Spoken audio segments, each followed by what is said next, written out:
Hello and welcome to another one of those Tinto Talks that I'm a little bit late to the party for because I've been a little busy, but we're going to get to it now. We're going to be talking about the revolution mechanics in Europa Universalis 5. Now, if we just quickly have a reminisce over the, totally ancient and past sell-by date game that I still play a ton of, EU4, we can have a look at the revolution mechanics there, which were, in my opinion, kinda meh. You have a revolutionary target that gets chosen seemingly at random, unless you're France, in which case you're not getting it at random. You can essentially choose to take it. And it would start spreading this revolutionary desire across all of your neighbors, who would then gain increased autonomy to kind of force them to attack you. You couldn't really be allies with them. There was a whole bunch of problems, and it was just kind of meh.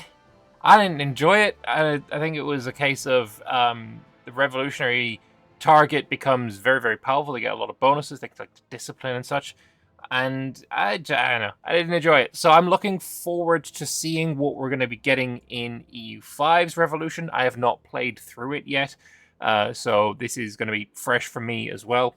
But yeah, let's go and have a look and see what we are going to be getting. So, hello, welcome to another Tinto Talks, the happy Wednesdays where we talk about EU5. Today we're talking about the Revolution. It's the most relevant mechanic for the late game, giving its name to the last age, the Age of Revolutions. So, without further ado, let's have a look. The Revolution in EU5 is a disaster that may happen to a settled country that is a great power. So it's a disaster, not a situation, so it's only happening to a single country. But I imagine there's a situation that comes along with it. Happens to a great power that's embraced the Enlightenment institution with an average literacy of higher than 50%, whose peasant estate satisfaction is low, or whose peasant or burgher estates are taxed heavily. Okay, these two seem very, very easy to get. Peasant estate satisfaction low, I mean, it happens with like random events, but generally they seem to be pretty happy. Literacy higher than 50 is relatively easy to accomplish, and obviously you're going to be trying to embrace the Enlightenment. I think this is going to happen in basically every game. Because there will be times when the peasants get a little bit of pain from just random events happening, or you throw a parliament in and you give some stuff to your nobles and the peasants don't like it. That kind of thing. It'll always happen. And also, what is heavily here is heavily over 50%. I don't know, but I think this is going to happen every game. Size of the revolution will depend on factors such as stability, absolutism, literacy, discontent, etc. So, of course, insurrection in Paris. France will be the standard go-to example for the revolution for sure. Decades of feudal oppression, religious intolerance, and unjust taxation have all contributed to the revolutionary movements beginning to surface across our lands. King Philippe, the Fortunate de Valois, has desperately been seeking resolutions to the ever-increasing problems as our country finds itself at the mercy of the increasingly ambitious bourgeoisie, supported by the outraged petit peuple. I haven't played France yet, so I didn't know they called their commoners the petit peuple. That's funny. Anyway, the petit peuple and the bourgeoisie of Ile-de-France have joined the French revolutionaries of Pays de France. I think this is the province that Ile-de-France is. No, which one is Pays de France? I think that's is that a province that's nearby the Ile-de-France province, which is where Paris is? I don't know. Either way, I think it's a province in northern France. Again, the only time I've played in France is when I've been playing as England and conquering it. So look, I'm sorry. In a swift strike, the insurgents stormed the local prisons of Paris, arming themselves in the process and declaring an active state of revolution against the Ancien Regime. So, you lose some stability, approximately 1 million pops across 8 provinces join the cause of the French revolutionaries. If you have seen my Wales AAR in the final video, I had the English Civil War disaster, and like 5 locations rose up in rebellion. That was incredibly disappointing, incredibly boring, honestly. So having it be something that, look, this many provinces are going to rebel against you, this is what you will be suffering, having it at like a minimum level seems really, really good, in my opinion. I think that's what it needs to be, because if this ends up being a case of, oh, the revolutionaries have spawned out and they're dead, It's kind of boring, kind of bad, kind of bad. I do obviously, I keep saying it again and again, but very, very strongly, I think that when rebellions pop up, they should start with troops raised. That would make them an actual challenge and an actual threat rather than the complete nothing burger that they are right now. That above all else, that's what needs to happen to fix rebellions in EU5. But anyway, prosperity in Paris decreases. The French revolutionaries start the civil war, and they become revolutionary. Because it's a civil war, you get to choose which side. I think that's what happens with the civil wars, at least.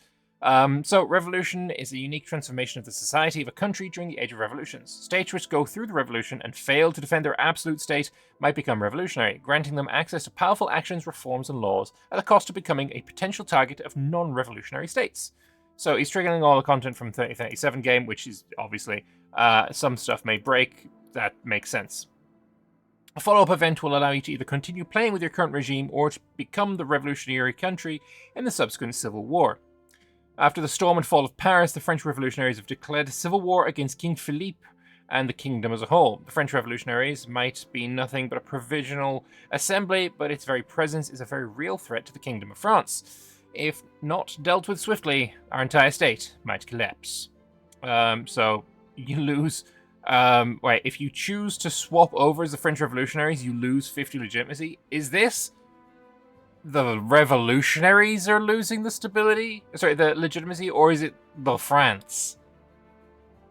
I do think it's swapping over. I do think it's swapping over because one of the first things I mentioned in the Scotland dev diary was if you wanted to play as Scotland, the best thing to do would be to play as Balliol and lose. But if that happens, then you obviously swap back to Scotland, but it was free, and they added a thing where you actually lost a bunch of legitimacy if you did that. I think this might be a remnant of that. So you might actually just lose 50 legitimacy as the French revolutionaries. That might be the case. I don't know, though. I don't know. Anyway, the revolutions in French revolutionaries. This needs some work. This title doesn't look great. As the world around us erupts into revolutionary fervor, the winds of change reach even farther, even the farthest corners of our republic, inspired by the cries for liberty, equality, and fraternity. Our choice to embrace the changing times will ripple through the ages. The call for reform is loud, but the consequences of embracing such an upheaval are unknown. The people are divided, the elites fear the loss of their privileges, and foreign powers look on with concern. However, the promise of a more just and egalitarian society beckons. We could lead the charge for a new world order. Sorry, no, just a regular order. New order. No, it's a new order just in my country, not in anyone else's yet.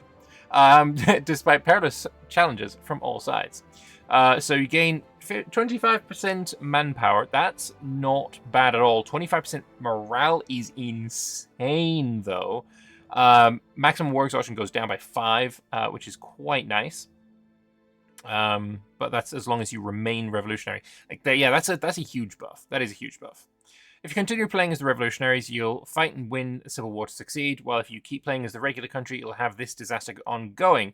This is probably the breaking things part, because this is supposed to be, I'm continuing to play as the regular country, and yet my flag is the tricolor. It's probably not the vibe. But they have stability investment -1, so your stability will start going down. Pops leave threshold +10, so you're not going to be leaving your rebellions very easily. To get rid of it, you need to either be revolutionary, or the revolutionary rebels need to not be planning a civil war, or you need to not be in a civil war. Fun. They need to not be planning and need to not be in one. So the revolutionary itself, I think this is if you are, look, it's broken, very broken, and default, but then it's got the percentage underneath. Yeah, it's purely broken because they spawned it via console commands rather than actually playing through it, but which makes sense. All right. So, if the revolutionaries win, you'll consolidate as a revolutionary state. While still being a great power, it will lead to a situation. Very cool. This is what I was looking for. With victory of our revolutionary forces, the old government is no more. Whatever semblance of unity and protection it once provided is a long-gone memory, while its horrors and mismanagement over the French people still linger to this day. Under the elected leadership of Michel Laurent, the newly forged Revolutionary Republic of France shall bring prosperity, dissolve the ancient shackles which bound the bourgeoisie to their masters, and shall make the old world tremble. Long live the revolution, get some stability, some Republican tradition, you get the government reform constitutional state, hopefully that's a good one, and your parliament type gets changed to constitutional parliament. Very nice. I hope they show us what those are. So, the French Revolution, driven by the widespread discontent against the monarchy, economic hardship, and social inequality, our people have finally undone their shackles and taken power in their own hands. The spread of new ideas and literacy have culminated in a radical change within our society. The once powerful nobles that held power now cower behind their palaces of greed and despair as we take arms against tyranny and monarchy at home and abroad. And then you get, obviously, your flavor text as well, if for the, the historical, learnings. So, tooltip event speak for itself. Okay. During the People's Uprising situation, nearly every monarchy will have their rule challenged by the people and those oppressed by the feudal status quo. Countries that follow the revolution will be able to assist their comrades at home and abroad through unique actions. Countries that seek to crush it will be able to do so either through the Crush the Revolution CB and new actions. We'll gain access to various new actions such as institute governmental purges, demote local aristocracy, and more through the situation panel. Very cool. Alright. Great power that triggers the revolution will be its herald. Okay, I like herald way more than I like revolutionary target. That herald of the revolution sounds cool. That just sounds cool. Like the word herald. I mean, it's obviously a cool word. Anyway, the strongest one will become the... oh, fuck. It's back. Alright. The trigger will be the herald. But if more become revolutionary, the strongest one will become the target, giving it a bonus. Fair enough. Okay. So, the time has come. The world is changing across Europe. The old orders of monarchies and aristocracies are crumbling under the weight of revolutionary ideals. People demand change, and the winds of revolt blow stronger by the day. As the new leader of this movement, we stand at the forefront of a revolution that promises liberty, equality, and fraternity.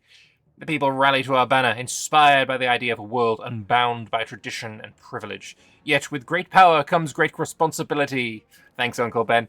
And perilous risk. Those who conspire our fall will soon step forth from the shadows. The future of our nation, and perhaps the world, is in our hands. So the target gets 10 morale, 10 manpower, and the war exhaustion maximum. So, okay, at least the herald is still better than the target, right? The situation is called the People's Uprising happens as well. Wealth inequality, declining standard of living, and increased literacy have led to the rise of individual awareness. The ongoing exploitation of the lower class by the nobility, along with the unchecked power of the monarchy, has finally driven both merchants and peasants to demand a change in government. This new movement challenges the established order of monarchy, which over a millennium has relied on a dominant upper class while oppressing the lower class. Okay. So you got some actions here that you can do. This is... okay. Who is it that's spawning this one? This is the French flag. And Michael Laurent is our courtier. Where is this? This is the situation. I think this is for people who are not the revolution. So that's how you can institute government purges, suppress foreign revolutionaries. Okay, so this is for all the countries that are not part of the revolution. Fair enough. And you get some hints there as well, and telling you what you can do. Become revolutionary. You get some new peace treaties, restate the monarchy, and force revolution. That's cool. New actions, suppress foreign revolutionaries, and assist foreign revolutionaries. Nice. While the situation is active, countries will experience events that will shift society. You can either attempt to snuff out revolutionary characters from the court through the institute government purges action, or, once you're revolutionary, spread and fund similarly minded rebels in foreign countries through spread revolutionary sentiment. This is going to be so cool for multiplayer. Just spreading revolutionary sentiments in my enemies. That sounds really cool. So you can spread it, say, playing as France, selecting Castile to spread in them. A revolutionary rebel movement will be triggered in Castile. However, if one already exists, we will bolster its progress and strength instead. So good. So good. In EU4, if somebody already had rebels of a certain type, you couldn't support them. You couldn't fund them. You couldn't make them grow faster. You could only do that with rebels that just didn't exist already, which this is obviously so much better. So much better. And I guess this is if I'm playing as Castile and I'm getting this happening to me. Whispers of unrest grow loud in the crown, and now the truth begins to surface. It appears that France is believed to be aiding the spread of Castilian revolutionaries in our lands. Bastards. Whether through covert funding, inflammatory rhetoric, or the sheltering of dissidents, their actions have emboldened revolutionaries and fueled instability across our provinces. While once seemed like isolated agitation, now bears the marks of a deliberate campaign, and indeed one that could push our people towards the brink of destruction. So they gain some progress and some pops. Again, this is been spawned early, so it's irrelevant that this is wrong. But you get some pops across 15 of your provinces. I think that's like half of Castile's provinces, right? Joins the cause of the revolutionaries. I think no, it's less than half. Less than half. Monarchies can fight revolutionaries through Crush the Revolution CB or War Against Revolutionary Country event, which rallies allied monarchies to join the fight. If the revolutionary target is at peace, the monarchy that received the War Against Revolutionary Country event will start a new war. Alternatively, if the revolutionary target is already defending against another monarchy using the same CB, the monarchy country that receives the event and their allies will join the existing war instead of triggering a new one. Awesome! Holy!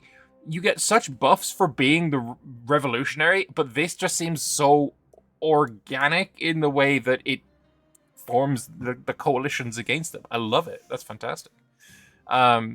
Cool. Revolutionary countries may also experience a unique disaster, revolutionary chaos. So this is if you are the revolutionary country, right? A disaster may occur in a revolutionary country whose stability and republican values have eroded significantly. So, like, if you have somebody who pretends to be all, yay, revolution, but then, puts a crown on his head and calls himself a l'empereur, le petit empereur, that guy. I'm not a fan of Napoleon. Anyway, it's a revolutionary chaos. It's probably more talking about Robespierre, though, to be honest. So, end requirements, you need to not be revolutionary. You need to have revolutionary autocracy government reform, or revolutionary empire government reform, or you need to just suffer for it for 10 years. Fair enough. Every month you get a potential event happening, which seems fine. Religious intolerance, serfdom, social reform, republics, bureaucracy, the reign of terror in France, fair enough, and the counter-revolution of France could happen. So here's revolutionary chaos, a new flag, interesting. And then you're also losing 0.2 Republican tradition a month, which obviously kind of sucks. I love this artwork. That artwork is gorgeous. Anyway, you want to see it big? We can see it a little larger. Hang on, I've opened it. There we go. Isn't that gorgeous? Beautiful. Anyway, wrong thing. There we go. So chaos in the revolutionary French Republic. The revolution must prevail. Side of the revolution. Side of the revolution is the end of the game. You lose 50 stability. Good lord. Or you can take a more conservative approach to the situation. Very nice indeed. Among many, one of the features of the disaster is that the rise of ambitious characters with great skills, almost Napoleon-esque. Almost, but not quite. This is Nerdpoleon. Yeah, this here is Nerdpoleon. Nerdpoleon Bonaparte. Actually, I measured 5 feet 7 inches, an entirely respectable height for a man of my time. The myth of my shortness, that mon ami is simply the most perfidious and méchante English propaganda. Yeah, so, hello Nerdpoleon. The chaos of the revolution and threats of foreign intervention have given ambitious young officers a chance to shine. A chance that has been seized by both hands by one Napoleon Bonaparte. A Corsican artillery lieutenant, his success in several engagements have brought him to prominence. Most recently, he single-handedly quashed a monarchist uprising in Guéret by deploying his heavy cannons on the city streets, the success of this decisive action earning him the adoration of his people. Yes, firing at civilians with cannons. This is the guy that people love. For some reason, I don't understand, whatever. Firing at civilians, always fun. This is obviously a controversial opinion that I have, but yeah, Napoleon was an asshole. I don't know why people like him. Anyway, already many leaders of the revolution look favorably upon him and are pushing him to be elevated to high office. However, he is a man of much ambition who may not be content to be just a mere general. And he is one of the few 100, 100, 100 stat characters in the game. I hope that this changes. I don't think he deserves 100, 100, 100. This is rancid French propaganda for sure. Also, I'm pretty sure he was a Catholic, wasn't he? Like, he wasn't Lutheran. But yeah, hopefully this gets changed. I think, like, admin and Diplo should definitely be lower. Mil, sure, keep 100 mil, fine. I'm not gonna complain about that. But like 65 admin, 55 dip, maybe something like that would feel a bit more appropriate. Although if you're thinking about him being a general, then obviously all of these stats affect your general capabilities. His troops did have high morale, so 100 dip is the correct one for that, but I don't know, it rubs me the wrong way. There's also this comment here. This is obviously Clarkolian Kent apart. I recognize the glasses, not the exiled emperor secretly returning from Elba.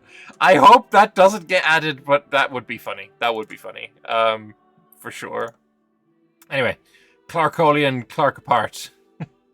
We also have Robespierre joining as well.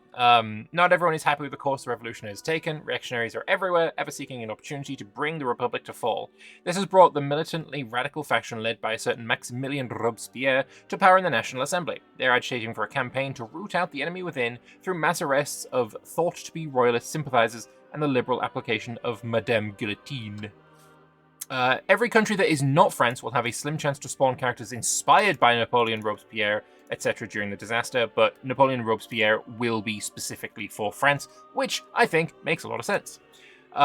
This is the last Tinto Talks up until release, though, but there will be more stuff happening. Well, obviously there's Tinto Flavors going to be happening.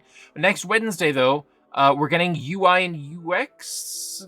No, it's the UI UX coordinator talking about onboarding systems, so tutorials, the hint system. We've already kind of got a bit of a glimpse and a stuff about. So yeah, looking forward to seeing what else we're getting with the onboarding systems. Tomorrow there's a dev diary about diplomacy and influencer. I don't actually remember seeing that one happening. Oh yeah, all right. That's the dev diaries, not the Tinto Talks. I keep getting mixed up. And then Friday there is a flavor about Austria. Of course, today is Friday. This Tinto flavor is already out. I'll get to that eventually. It won't be tomorrow though, because tomorrow I've got a special video coming out. The start of the next AAR, which might be, of interest to some of you. But we also have some comments to look at before we head off. So let's have a look at some of those. If you split off from a nation, like in the event, so becoming a revolutionary target, do you keep all the advances you've researched and various things like reforms you've unlocked? So if you don't change tag, then yes. So in the given case, revolutionary France would keep all the advances and unlocked content from France. Makes sense. Hopefully the people doing these revolutions keep a good head on their shoulders. Yeah. Robespierre definitely disagrees. Napoleon's full name in Corsican in Italian is Napoleon due Buonaparte. Probably. Bonaparte is the Frenchified family name. So while true, they don't have a dynamic surname system, as the one they have for dynamic first names was because a dev was slightly enthusiastic in their free time. Napoleon is now dynamized to 17 different languages. Okie dokie. And they decided to use Bonaparte as the English Wikipedia standard, which I think makes sense. Fair enough.